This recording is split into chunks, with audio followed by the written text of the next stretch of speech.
हमारे YouTube channel पर आप सभी का स्वागत है। और जो भी हमको इस वीडियो में देख रहे हो सभी को हमारी तरफ से राम राम। पिछले वीडियो में हमने रामचरितमानस में जो अयोध्या कांड है उसके हमने 95 दोहे चौपाइयों के साथ पूरे पढ़ लिए थे, जिसमें हमने हिंदी में अर्थ भी समझाया था। और जो आगे के दोहे चौपाई है वो हम इस वीडियो में पढ़ेंगे, तो आप सभी हमसे जुड़े रहिए और ध्यान से सुनिए। मई के ससुरे सकल सुख जवै जहाँ मन मान, तह तब रही सुख है सिए जब लग विपद बिहान।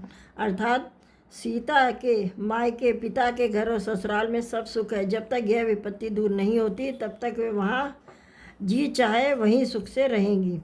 विनती भूप कीन जही भांति, आरत प्रीत न सो कही जाती। पित संदेह सुन कृपा निधाना, सियहि दीन सिख कोटि विधाना। अर्थात राजा ने जिस तरह जिस दीनता और प्रेम से विनती की है वह दीनता और प्रेम कहाँ नहीं जा सकता। कृपा निधान श्री रामचंद्र जी ने पिता का संदेश सुनकर सीता जी को करोड़ों अनेक प्रकार से सीख दी। सास सुग्रीव प्रिय परिवार, फिरे न तब कर मिटे खबारो। सुन पद वचन कहते भय देहि, सुनो प्राणपति परम स्नेह। उन्होंने कहा जो तुम जाओ, घर लौट जाओ तो सास ससुर गुरु प्रियजन एवं कुटुंबी सबकी चिंता मिट जाए। पति का वचन सुनकर जानकी जी कहती हैं कि हे प्राणपति, हे परम स्नेही, सुनिए। प्रभु करनामय परम विवेकी, तनु तज रहत छा के मिछे की। प्रभा जाई कह बान बिहाई, कह चंद्रिका तंजु तजिता जाई। यानी हे प्रभु, आप करुणामय और परम ज्ञानी है, कृपा करके विचार तो कीजिए। शरीर को छोड़कर छाया अलग कैसे रोकी रह सकती है? सूर्य की प्रभा सूर्य को छोड़कर कहाँ जा सकती है? और चांदनी चंद्रमा का त्याग कर कहाँ जा सकती है? पति प्रेम में विनय सुनाई, कहत सचिव सन गिरा सुहाए। तुम पे ससुर सरिस हितकारी, उतरु देव फिर अनुचित भारी।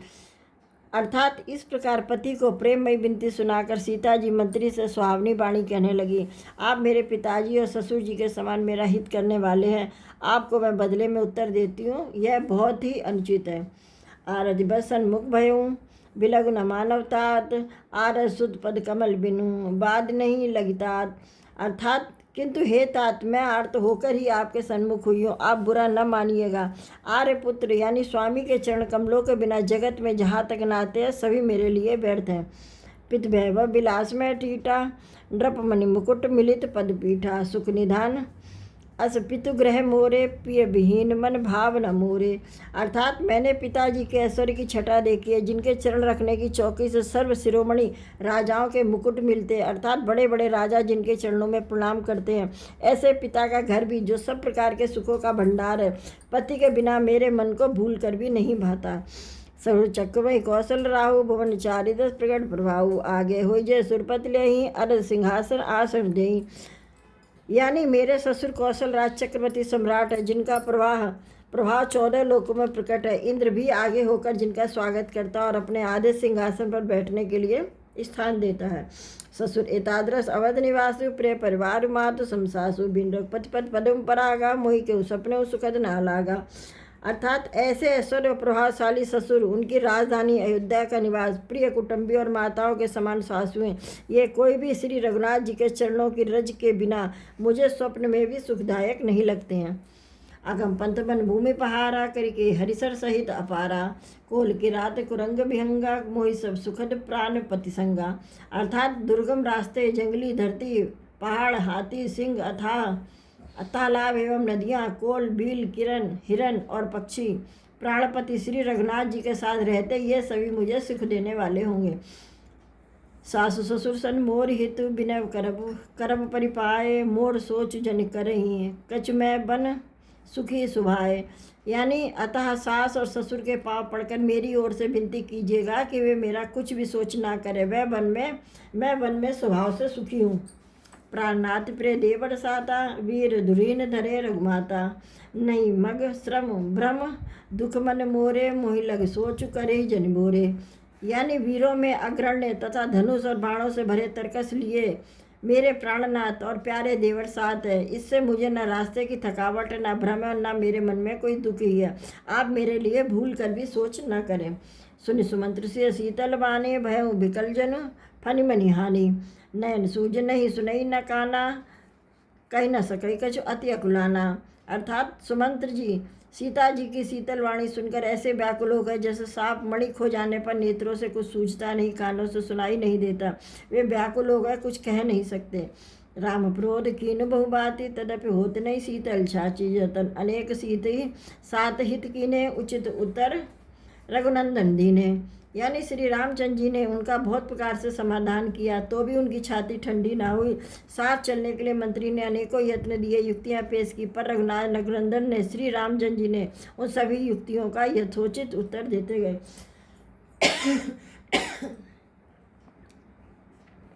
मीठ जाई नहीं राम रजाई, कठिन करमगत कछु न बसाई, राम लखन से पद सिर नाई, फिर बनिक जिव मूर गवाई।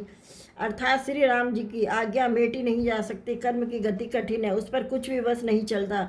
श्री राम लक्ष्मण और सीता जी के चरणों में सिर नवाकर सुमंत इस तरह लौटे जैसे कोई व्यापारी अपना मूलधन पूंजी गवाकर लौटता है। न तो हा क्यों है राम तन हेर हेर हे नाई, देख निषाद विषाद बस धुनई शीस पछताई। अर्थात सुमंत ने रथ को हाँका, घोड़े श्री रामचंद्र जी की ओर देख देख कर ही निनाते। यह देखकर निषाद लोग विषाद के बस होकर सिर धुन धुन कर पीट पीट कर पछताते। जहाँ से वियोग विकल पशु ऐसे, प्रजा मातु पितु जियहि जैसे, बरबस राम सुमंत्र पटाए, सुर सरितीर आप सवाए। यानी जिनके वियोग में पशु इस प्रकार व्याकुल है, जिनके वियोग में प्रजा माता और पिता कैसे जीते रहेंगे। श्री रामचंद्र जी ने जबरदस्ती सुमंत्र को लौटाया, तब सब गंगा जी के तीर पर आए।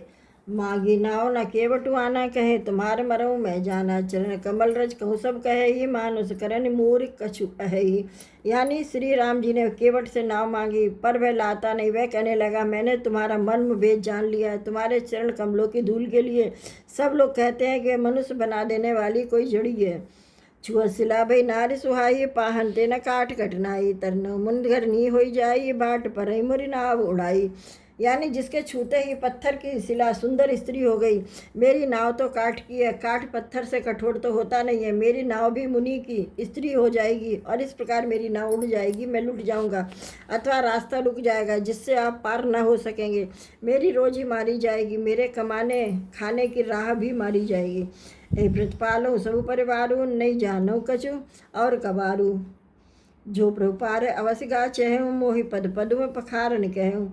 यानी मैं तो इसी नाव से सारे परिवार का पालन पोषण करता हूँ, दूसरा कोई धंधा नहीं है। हे प्रभु, यदि तुम अवश्य ही पार जाना चाहते तो मुझे पहले अपने चरण कमल पर आकर पखारने यानी धो लेने के लिए कह दो। पद कमल धोई चढ़ाई नाव न नाथ उतरई चहो, मोई छंद राम राउरी आन दशरथ सपथ सब साची कहो। बर तीर मारहूँ लखन पे, जब लखी न पाय पखारहूँ, तब लगी न तुलसीदास नाथ कृपाल पार उतारहूँ। यानी हे नाथ, मैं चरण कमल धोकर आप लोगों पर नाव चढ़ा लूँगा, मैं आपसे कुछ उतराई नहीं चाहता। हे राम, मुझे आपकी दुहाई और दशरथ जी की सौगंध है, मैं सच सच कहता हूँ।